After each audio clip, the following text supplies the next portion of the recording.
Et si les élections américaines se jouaient dans les assiettes? They're eating the dogs, they're eating the cats. Vous vous souvenez sans doute de ces propos de Donald Trump lors du débat face à Kamala Harris. Selon un expert en food studies, sa stratégie divisante est payante. Parce que pour les Américains, certains aliments ont une signification symbolique très forte qui touche à leur identité. D'ailleurs, son discours a engendré une vague de peur vis-à-vis de la communauté haïtienne dans la petite ville de l'Ohio. Plus de 30 alertes à la bombe ont été lancées en une semaine suite aux allégations mensongères du candidat républicain. Il a ainsi réussi à conforter les électeurs qui considèrent l'immigration comme une menace pour le pays. D'autres s'en sont plutôt moqués.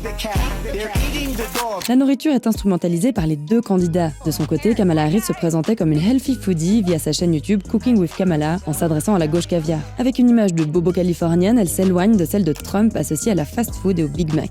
Pour autant, afin de gagner le cœur de la classe populaire, Kamala a récemment affirmé avoir travaillé dans un McDonald's lorsqu'elle était étudiante. Si cette info peut paraître anecdotique, McDo est un sujet très sérieux et politique aux États-Unis. Oui, la politique passe par l'estomac, et l'histoire l'a déjà prouvé.